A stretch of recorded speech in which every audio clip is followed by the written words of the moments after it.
May Pabengi, Pampanga, magandang gabi, Central Luzon. Ako po yung kaya kayong talasuyo, Justin Dizon. Areni na po ring mga ragula balita ngayon Martes, September 19, 2023. Metaya po yung metong babae mag-deliver parol king Jose Abad Santos Avenue, king City of San Fernando, Pampanga, kay Batdeng Berilan ning riding in tandem. Meteya naman po yung meto ngayon da kay Batang Mipatanan po ning Kapaya, amirag sa pauli na po ning Masikanauran. Kabalen, itas dane po yung dalan king lalam ning Tulaok Bridge ning North Luzon Expressway, mag-umpisa po kayong September 23. Tinanggap na pong 10,000 pesos sa financial assistance ding Malaya Lolas, iba't keng DSWB. At menikwaya pong galal ing syudad ding San Fernando, Pampanga, keng The Manila Times Model Cities and Municipalities 2023.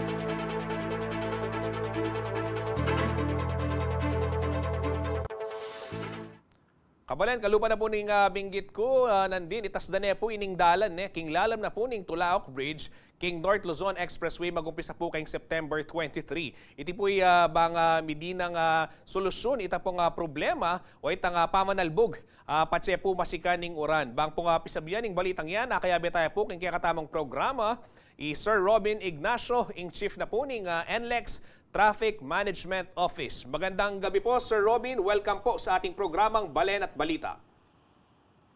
Yes, sir. Magandang gabi po at magandang gabi din po sa ating mga taga-subaybay ng CLTV 36. Sir, ito ho nga gagawin nating construction o repair sa darating pong September 23. Ano ho yung aasahan ng ating mga motorista oras na simulan ho yung pagtatrabaho dyan ho sa portion na yan ng Tulaok sa may San Simon?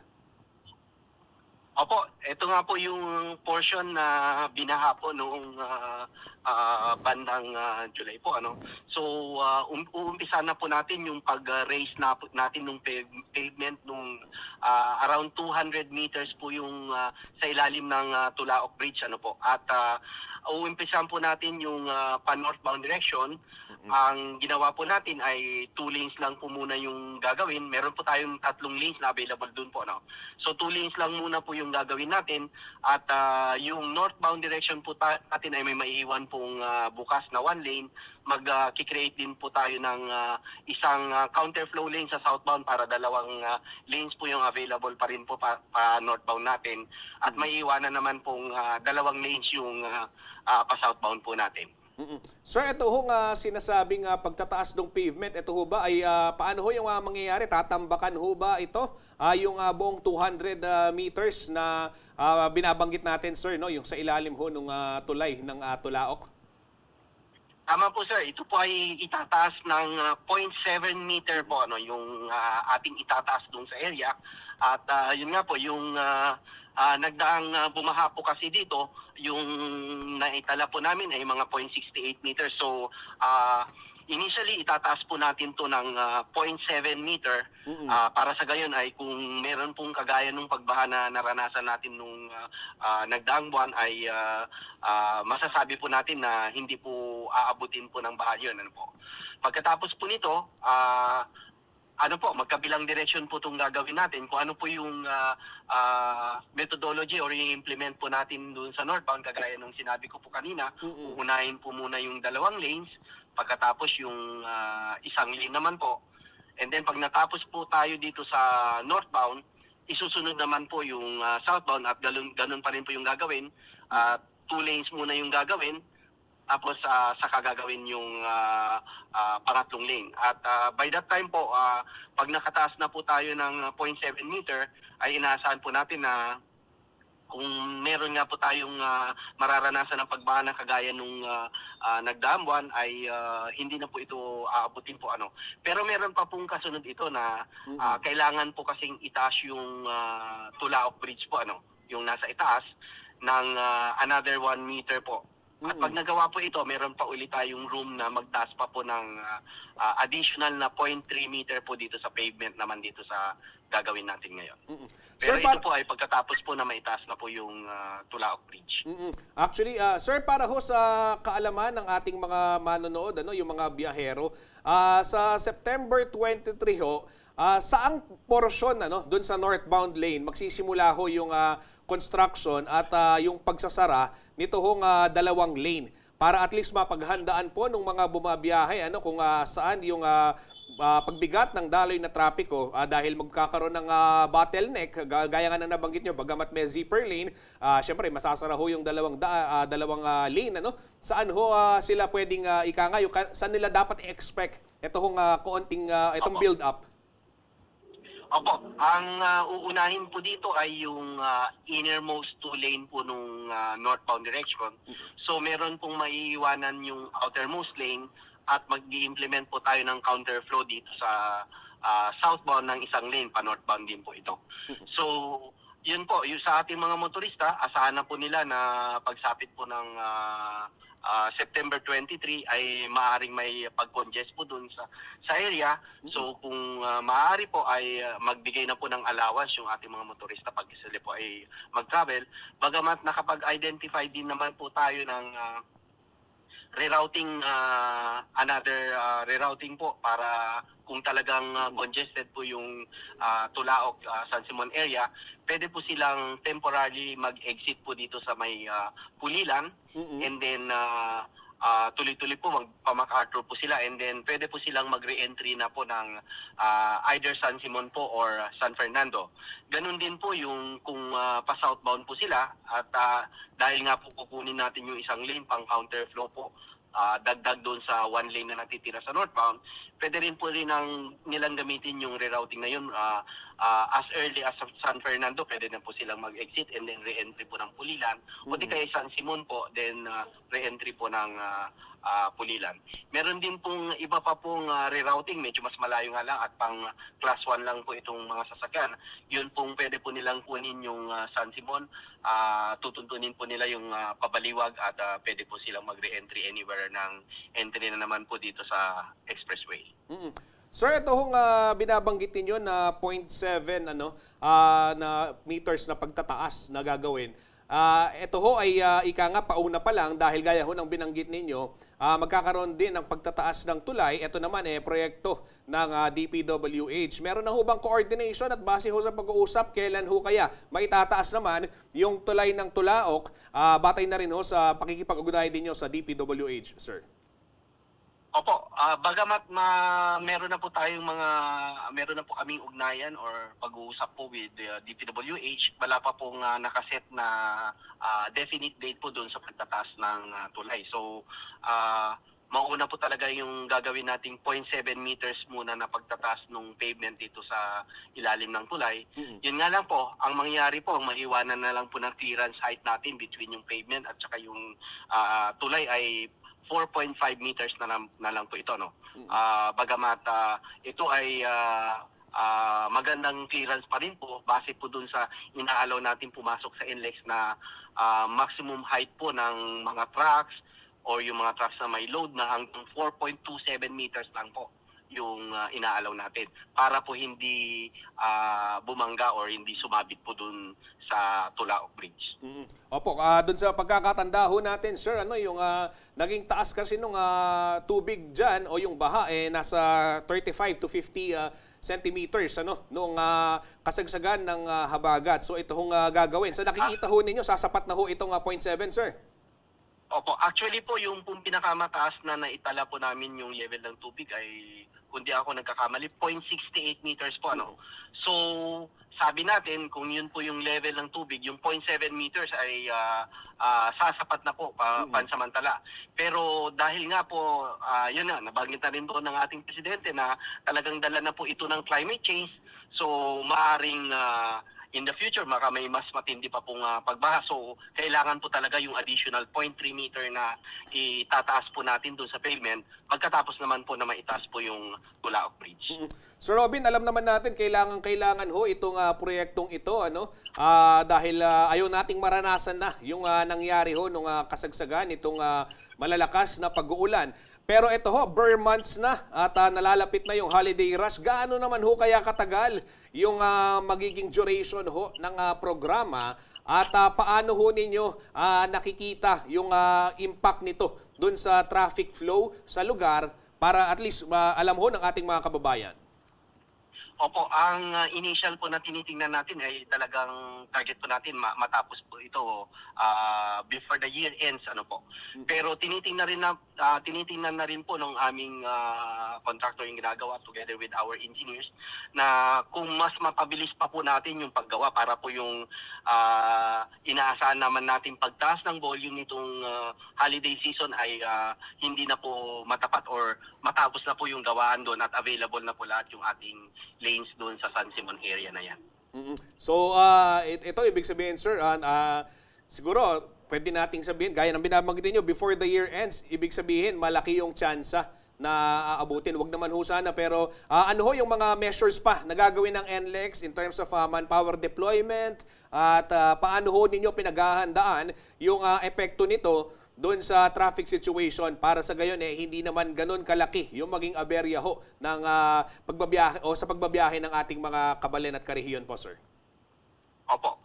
Bukod po dito sa mga deployment na gagawin namin naka-dedicate po dito sa ating paggawa nga dito, pag-raise ng pavement, meron nga po tayong mga dedicated na mga patrol personnel natin, traffic personnel po natin, para naman po mag-implement po ng counterflow at agaran na pag-clear po kung meron po tayong mga insidente dito. At yun nga po, yung isa pa po, talagang tumutok lang po sila sa aming mga social media or sa aming mga announcements para po malaman naman nila yung talagang kasalukuyang sitwasyon dyan sa San Simon area na yan at kung kinakailangan pong kunin na po nila yung mga rerouting area po, doon na po sila dumaan, ay gawin na po nila para naman po makatulong po doon sa pag-decongest po doon sa area. Sir Robin, isang mabilis na paalala na lamang ho, mensahe sa ating mga motorista at siguro ho yung pwedeng paliwanag naman ng NLEX dahil alam naman ho natin sa mga road construction talagang meron na nadudulot na pagbigat ng daloy ng trapiko. Gayon pa man, alam naman ho natin din na matagal na tong kailangan at ayaw na nating maulit ito hong nangyaring pagbaha noong nakaraang buwan ng Hulyo at Agosto. Opo. Unang-una po, yun nga po, umihingi na po kami ng pamanin sa ating mga motorista dahil sigurado po ito magkakos po ng congestion at one point in time. Kasi mababawasan nga po yung available na lanes na gagamitin natin dito sa area. At yun nga po, sa amin nga na po talagang tinitingnan po namin yung pinakamabilis na po na gawaan dito para naman po yun pong period na maapektuhan po yung pagbiyahe ng ating mga kababayan ulit dito ay hindi naman po mapahaba po ng gusto.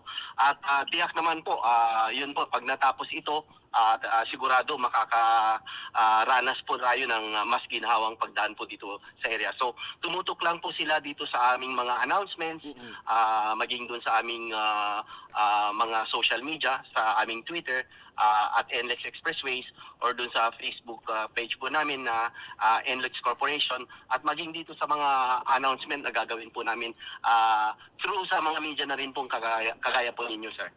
Okay, opo. Totoo yan, mga kabalin.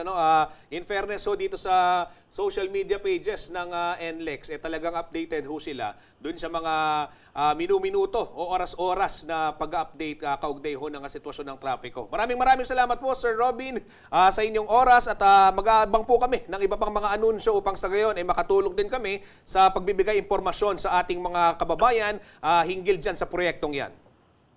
Yes, sir. Maraming salamat din po sa tulong ninyo at magandang gabi po. Yan po mga kabalen, dimdam tayo po Sir Robin Ignacio, ing pamuntok na po ning Traffic Management Office ning North Luzon Expressway. Ken pong aliwang balita naman, meteya po ing metong 52 anyos sa babae, tubong Norzagaray, Bulacan, kay Batdeng Berilan, kabang mag-deliver parol, keti po king San Fernando, Pampanga, nandin pong aabak Martes, September 19.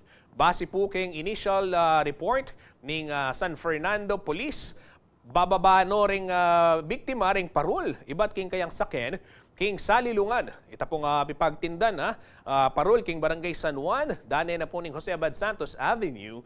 Anyang datang la po rin ng duwang lalaki makasake, matuling nga motor. Miyaragsayan timaning babae kay Batdeng Berilan ding aduang suspect tambing naman tinakas king crime scene. Balaos po ing follow-up operation dareng otoridad bang arakap deni pong suspect.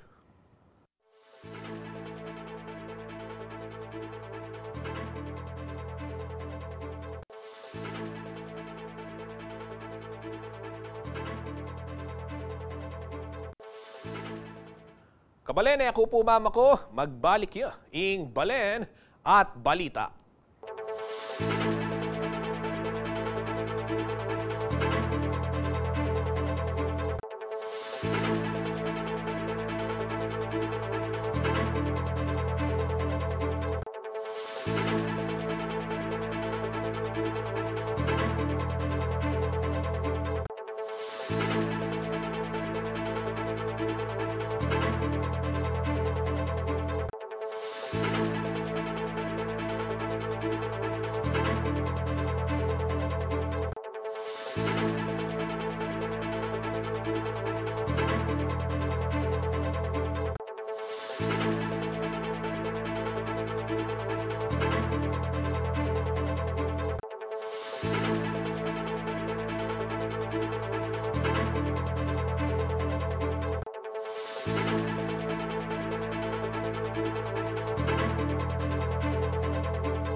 Magbalik ya po ing balen at balita. Mete ya po ing meto nga inda kay bat ng mipatanan pun ning kapaya.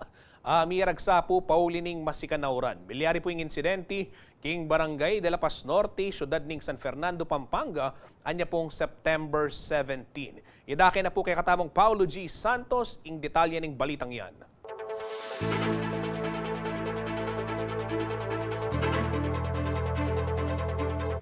Mirag saya ing maragula po na ning kapaya anyang mibugnusing masikanauran king Barangay de la Paz Norte, syudad ning San Fernando, Pampanga, anyang September 17. Mibagsak yay ni king balena ning 58 anyos, a babae ay Loretta Reyes. Dumating po yung malakas na ulan at hangin. Narinig po namin mayroon natumba na malakas na may bumagsak. May bumagsak. Ang sabi ni Brad, sinilip niya, "Sister, puntahan mo si Sister Lulet dahil nakita ko yung puno ng papaya na dumapo sa bubong niya." Oo. Sa madaling sabi, lumabas ako kahit malakas ang ulan, nagpayong ako. Pagdating ko doon sa bahay niya, tawag ako ng tawag, "Sister, sister."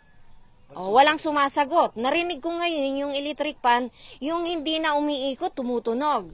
Ngayon bigla akong pumasok. Pagpasok ko sa bahay niya, bumalaga sa akin. Kalat na yung mga gamit niya sa bahay, nagkalat na. Tapos tiningnan ko siya doon sa higaan niya sa kwarto, doon sa may pom. Nakita ko hanggang dito. Nakadagan na yung bubong sa kanyang ulo.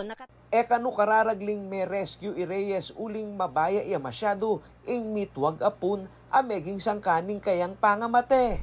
Bago siya makuha dun sa kanyang kinalalagyan, mga ilang minuto yun? Mga 45 minutes.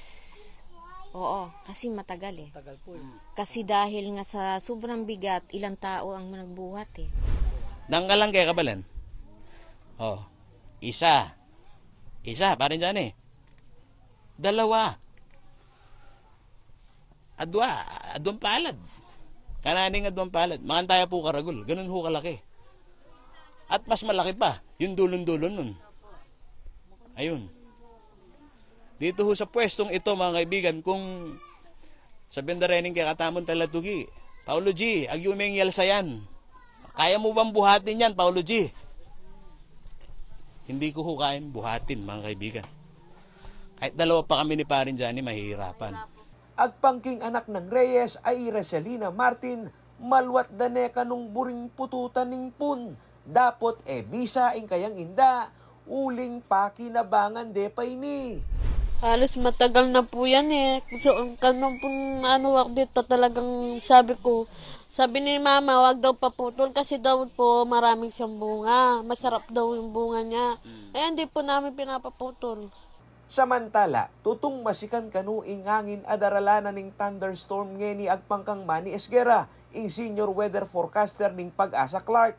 Pauli na nini, dapat kanung piyadyan deng falling debris, ampong pun pwedeng mibagsak. Kuminsan po very intense yung thunderstorm na nararanasan natin. At yun nga po yung delikado rito na mayroong mga punong tinatamaan o anumang bagay at posible po itong mabiyak o maputol. Yan po. At yung pumababag sa kanya talaga ay posibleng masaktan o mamatay. Bukod pa kanini, metong mo naman kareng hazard at dapat pakabanten ing thunderbolt o ing pamagdugpa ning alti. Kapag kakapo kumidlat at kumulog agad, ibig po sabihin malapit po yung location ng lightning. Ako yung kayong talasuyo ay Paulo G. Santos, ating pusong makabalan.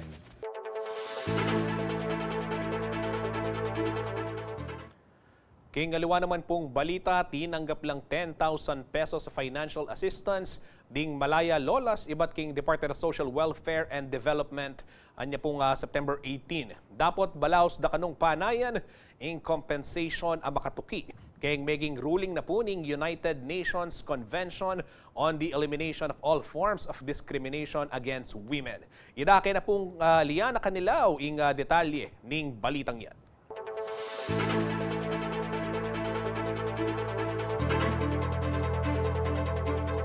Minuna lang may katanggap financial assistance iba't kayong Department of Social Welfare and Development o DSWD, ding Malaya Lolas king mapaniki Candaba, Pampanga, anyang Mayu, ngening banwa. Pauli ne itining meging standing order ni Malacanang karang sablang government agencies agamitan ng karelang mandato bang makapamiyasawp karang biktima ng sexual abuse anyang World War II. Pasibayo ng media ng financial assistance sa magkaalagang 10,000 pesos ding mitataga na 20 miyembros ng Malaya Lolas anyang Lunes, September 18. Parte na itining programang Assistance to People in Conflict. May katanggap lang namang educational at livelihood assistance ng kamag-anak daw, ring niyang unabi. Ay nagpapasalamat kami. Malaking tulong ito para sa akin. Pambili ko ng gamot, pagkain. Maraming salamat. Malaking tulong sa akin yon. Pambili ng vitamin, ng mga prutas, gatas, pampalakas pa, lang lumakas pa. Dapat ing mesabing saup, parte ng compensation order ng United Nations Convention on the Elimination of All Forms of Discrimination Against Women o UNCEDAW, abalaos da pakanumpanayan ng Malaya Lolas. Agpangkang attorney Regis Suarez, ing legal counsel ng Malaya Lolas, may ka-meeting kang UNCEDAW nunuka rin, mag-report na rin government offices at non-government organizations. Kaya king shadow report ng Women's Legal Bureau at Commission on Human Rights, ing kasura ring Malaya Lolas. Samantala, agpangkang Lola Maria Kilantang, laban nening mabilog a Pilipinas, ing laban da ring Malaya Lolas. Maray na akong nasabi. Alam na ng buong kwan kung ano ang karanasang dinanas namin dito. Alam nyo, ang panalo nitong Malaya Lola na ito, buong Pilipinas magiging panalo. Bakit? Itanong nyo. Hindi na mauulit ang nangyari sa kanila. Ako, ingke kayong talasuyo, Liana Canilaw, ating pusong makabalin.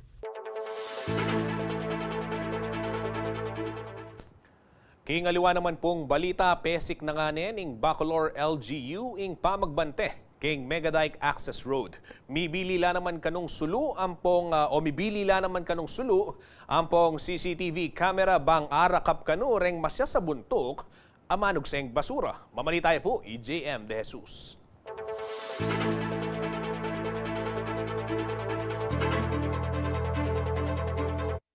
Maranon lang mintaking Megadike ning mahigit 3 danan na empleyado at opisyal ning lokal na kapanibala ning Bacolor, Pampanga nganing Miyerkules September 19 pag maglinis king Megadike. Kami clean up drive per barangay. O nang sabi ko, pinakakita naman din Megadike. Paano siya din basura din lalabas. Balo na ng bawal pero manok sila. Di kami pong tao Bacolor, kaya patugot maglinis king Palemi. Ganun naman pong along makinabas, kala patugot magdinat. Basic in Section 48 ng Republic Act 9003 o ang Ecological Solid Waste Management Act of 2000, mamayanan lang 3,000 pesos so mag-community service ng 15 aldo, ring marakap manog sa basura kindalan. Burimi pong damdaman da na ini po ayaw siya ng basura at bawal.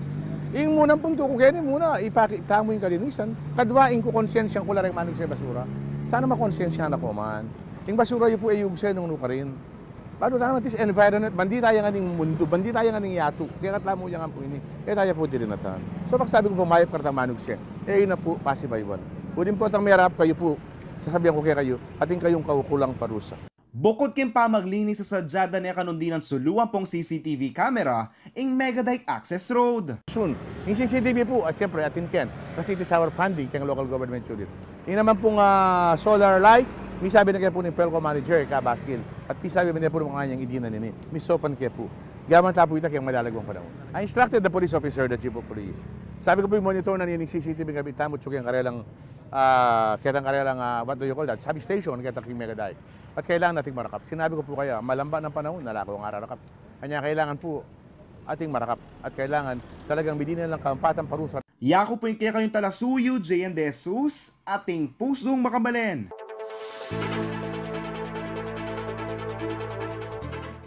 Kabalen, ako po mama ko magbalik ya, ing balen at balita.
Magbalik niya po ing balen at balita. Penny Bilinano pong Senate Committee on Elections Chairperson, Senator Amy Marcos, deng sablang lokal na opisyal, ay na po makiabeking pamangampanya para king barangay at sanggunian kabataan elections 2023. Inamuyot na mo naman po ning presidential sister deng pamuntok dareng balang LGU.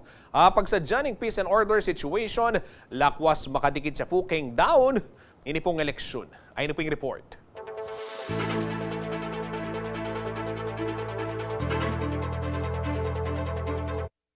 Ala na kanong aluwang sangkon, bang malaw sing barangay at sangguniang kabataan elections 2023 keng daratang 30 ni Oktubre. Itiing sinabi ng Senadora Amy Marcos, ing chairperson ng Senate Committee on Elections keng kayampa magbisita keng Pampanga ay ng September 15. Ang totoo, ako ang laging nagpapapuspon ng eleksyon ng barangay. Expired na yung mga yan ng 2019, tapos pinahaba hanggang 2022, dumating ang 2022, pinahaba 2023. Nagalit na si Bongbong, abuso na daw kung pag-extend pa. Kaya itutuloy kahit undas, araw ng patay. Naku po. Pinabilinan na lang Marcos din pamuntok na rin local government unit at pagsadya ning pamanuli na rin kaya katamong kabalan ka rin karelang baryo bang siguro in peace and order situation. Ang ating mga LGU at kapulisan, kung maaari ayusin natin ang traffic dahil may papuntong semeteryo, meron pang papuntang presinto. Medyo magulo. Kaya isaayos na natin sa lalong madaling panahon. Kaya eto nga yung BSK election, nagkakairingan na alam naman natin sa barangay, alam naman ni Mayor yan, alam ni Congresswoman, pinakamahirap na eleksyon pagka talaga nagkakasamaan ng loob, lumalaban yung mga magkakamag-anak, kapitbahay, mga kasamang kagawad. Nanggaling kasi kami sa KB, kaya expert na kami sa mga alitan ng barangay, medyo madugo siya. Mimyene man pag nakaing presidential sister ka ng sablang butanti, bang maging mabilising proseso nin pa magboto. Alalahanin natin na meron tayong manual election. So, para mabilis, kasi medyo matagal-tagal yung manual, pwede ba ngayon pa lang alamin na ninyo kung saan kayo boboto, anong presinto, anong number ninyo, kompleto yung voter ID at yung registration. Para mabilis lang at hindi tayo magkaipit-ipit. May nabili niya naman iti karang kandidato at taluki kang mandato ning Comelec. Nalarin sana ka numakyabeg ang pamangampanyo, reng pakalukluka opisyales. In the meantime, fair warning galing sa Comelec. Galit na yung Comelec sa vote buying. Ayan naman. At higit sa lahat sa mga nangangampanya na politiko. Huwag tayong makikisali sa barangay elections. Total, lahat yan, kaalyado at kaibigan natin. Hayaan lang natin na malayang makaboto ang lahat. Samantala, base kang datos ng Police Regional Office 3, miras noong 25 katao ring merang kapauli ng violation keng election gun ban. 12 man ding may recover a baril, manibatan niya September 9 to September 15. Ako, ingkya kayong talasuyo, Liana Canilaw, ating pusong makabalin.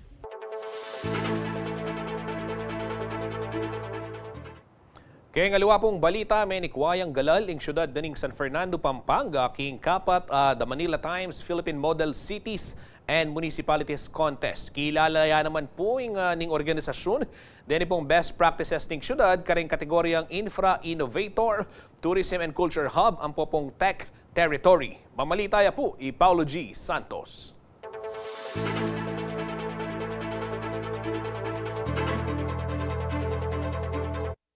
May nikwayang first runner-up awarding syudad ng San Fernando king the Manila Times Philippines Model Cities and Municipalities Contest 2023. Bukod pa kanini, kinilala na naman ning award-giving body sune king Kapatabanwa, reng best practices ning San Fernando LGU kareng atlong miyaliwang kategorya. Infrastructure Innovator Award, Tourism and Culture Hub Award, Tech Territory Award, at saka yung first runner-up overall model Cities of the Philippines. Alam mo, nakakatuwa pa doon kasi nagsalita doon si Secretary Benhur Abalos.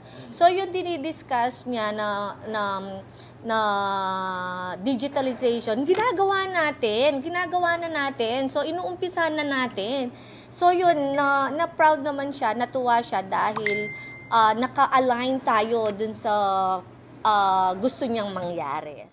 Future-proofing the quality of township living ing tema na ning Philippine Model Cities and Municipalities Contest ning The Manila Times nganing banwa. Proud yung Mayora Kaluwag, dapot nakanusab lang nga asahan ding galal ay kuha na ning lokal na kapanibalan lalam na ning kayang pamuntok. Yun nga sabi ko, sa ano kaya yung nila, basis nila? Siguro nakita ba nila yung matagal nang hindi nabubuksan na daan na tayo yung nakapagpabukas? Yung dialysis center ba? Yung ano? So hindi ko rin alam. Kasi hindi ko alam kung sino yung mga hurado eh. Kaya nakaka-happy lang na napilit napansin nila tayo o 'di ba? So basta na ang saya-saya ko, Cloud9. Pasalamat ya anong maraguli kaluwag kareng department heads ning city government at kareng sablang kayang tabi ning kayang administrasyon. Bistaman menikwang award dakal pa kanong challenges keng syudad a dapat nang pakiyarapan antimoing traffic congestion. Kaya naman merong mga ibang dumadating na challenges di ba? Big challenge nga natin ngayon is yung traffic. So yun ang pinagtutuunan natin ng pansin. Kaya nung Friday din, personally nagpunta ako sa DPWH, no? So tapos na kasi yung master plan natin. So babudgetan at popondohan na lang natin na lang nila. Salamat yan naman ni Mayora, keng The Manila Times uling mimiela kanong inspirasyon kaya reng ikwa ng galal bang lakwas ng samasa ning obra at magsilbi ka reng memalen. Hello po mga friendship. Thank you po sa Manila Times at na-appreciate nyo at na-recognize nyo po yung pagtatrabaho namin dito sa siyudad ng San Fernando. Thank you so much po. I really appreciate it po, no? Kasi masisipagan ko pa po. Samantala, ing Calamba City keng Laguna naman ing Menikwang Model City Award. Kabang ing Bulacan naman ing kinilalarang model keng municipality. Ako ing kayong talasuyo ay Paolo G. Santos, ating pusong makabelen. Benyang butya po keng Super Lotto 649 ing metong 78-year-old Betor at ubong Balagtas, Bulacan. Base po yan king post na ning Philippine Charity Sweepstakes Office anya pong Lunes, September 18. Ikwane po ning senior citizen ing jackpot prize 93,693,905 pesos and 40 centavos. Pauli na po ning kayang winning combination 42, 12, 25, 5, 19, ampong 18. July 27, anyang Medroya ini at August 2, anyang Kinwano ning Bulacania, reng kanyang kayang premyu. Agpangpukeng bayong milyonarya, random no mo kanung pinili, reng combination nagagawa na king may git milabas o king milabas sa may git metong dekada. Plano na kanong gamitan ding premyo na king negosyo para ka rin kayang anak. Sobra-sobra yan naman po kapalsalamatan king Gino. Uling pangadi na kanong tagana na manyambut siya king Lotto. Samantala, may ka 20% tax sa ing Lotto winning winning price may git 10,000 pesos. Base na rin po king Tax Reform, Acceleration, and Inclusion o TRAIN Law.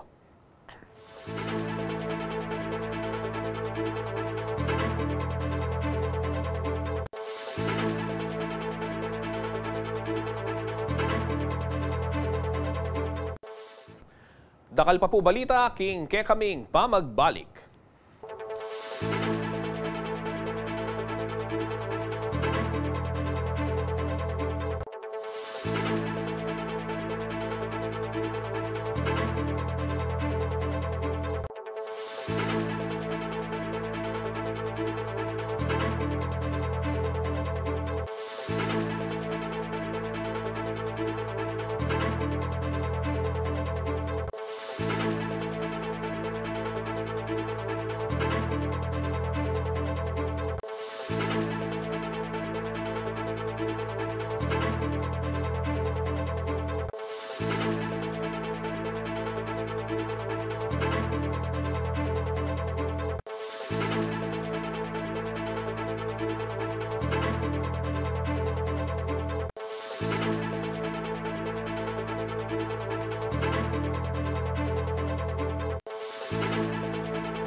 Magbalik po ing balen at balita. Ayari na ning Department of Public Works and Highways o DPWH ini pong pamanalakad king one-story building king Caritas Elementary School, Barangay San Jose, Florida Blanca, Pampanga. Mikiyalagaya pong 4.8 million pesos ing proyekto atin pong 3 classroom ampong toilet. Agpangpukang Engineer Gregorio Odea Jr. ning DPWH Pampanga 2nd District Engineering Office ing pamaniguro na accessible larang eskwela at komportable laking pamag-aral ding estudyante ing karela pong paralan bang isulong ing masalang kinabukasan ning bangsa at ding sabla.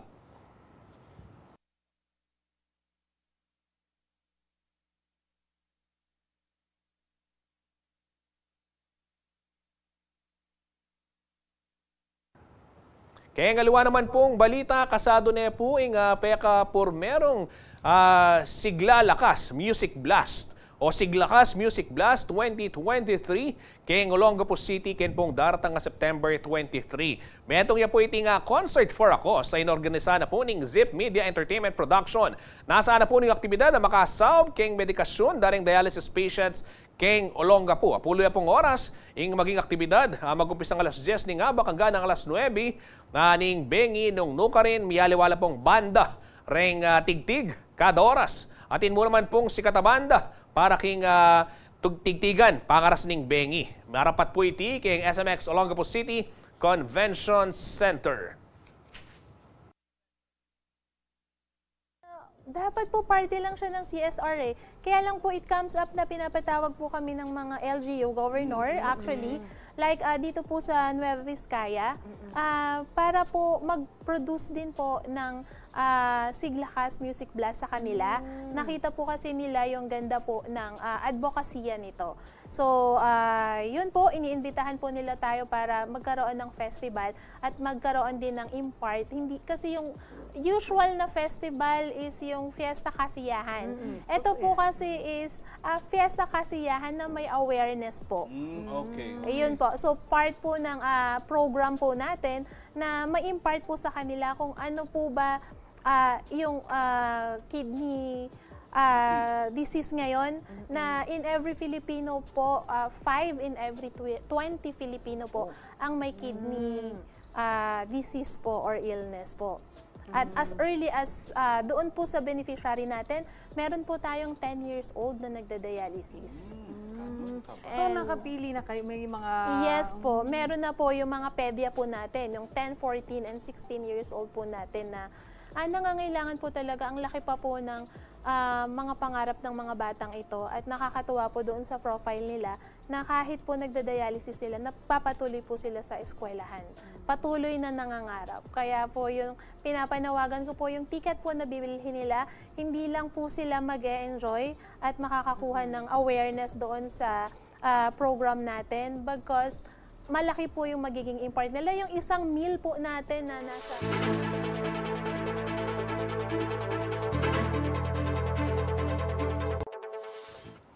Makibalita naman ho tayo sa magiging taya ng panahon mula kay Ginong Manny Esguera, ang Chief Weather Forecaster ng Pag-asa Clark. Magandang gabi, Mang Manny.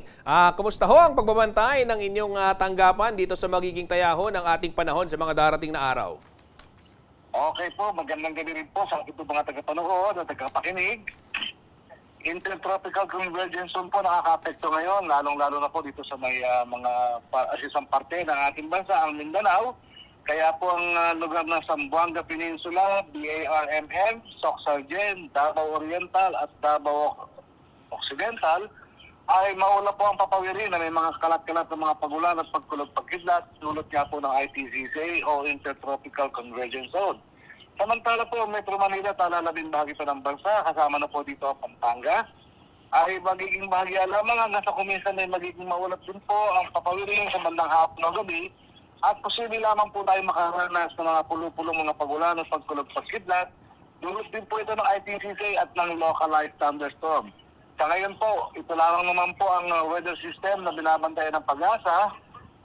Pero alam naman po natin itong ITCZ ay isang breeding ground na posibleng mabuong isang low pressure area kapag po merong IPCC. Yes po. Mang Manny, ito hong mga darating na araw, kanina ho at kahapon medyo sumikat na ho yung Haring Araw. Ito ba magtutuloy-tuloy? Ibig sabihin sa umaga at least talagang pwede tayong magsampay, ika nga. Yes po, tasahan po natin dyan. Baka po itong buong linggo na ito ay magiging ganyan po yung ating mararanasan na panahon. Nasa umaga ay medyo mainit na po, nakasikat po si Haring Araw.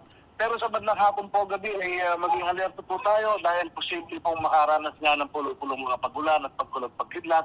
Tulad nga po na nangyari noong linggo at saka kahapon. So meron po tayong mga pagulan na ganap, mga bandang hapon o gabi. Mang Manny, paalala na lamang sa ating mga kababayan. Kanina napanood din natin yung isang balita na may isang puno ang nabuwal dahil sa lakas ng hangin at ulan. Dahil mainit masyado sa umaga, pagkadating naman ng gabi, masyado namang malakas yung buhos ng ulan. Paalala na lang sa ating mga kababayan para mapanatili ho yung kanilang kaligtasan.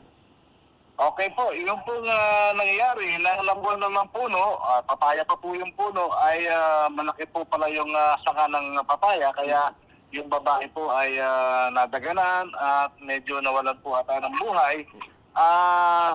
During thunderstorm po, kung na-experience po natin yung thunderstorm ay parang overhead na, ibig ko sabihin nun ay malapit po sa atin yung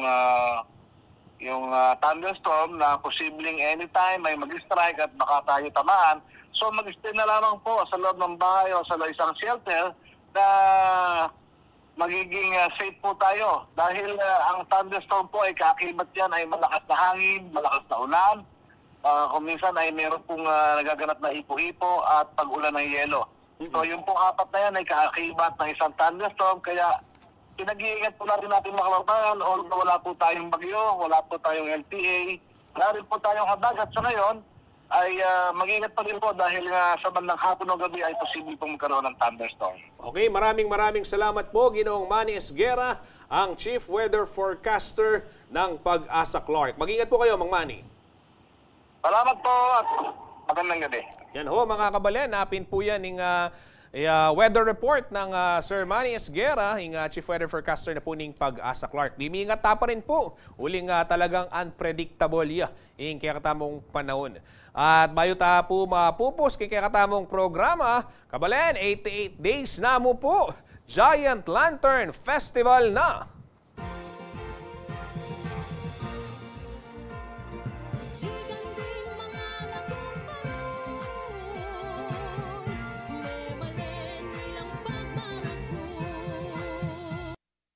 At syempre po, 97 days na mo, Pasko na, kabalen.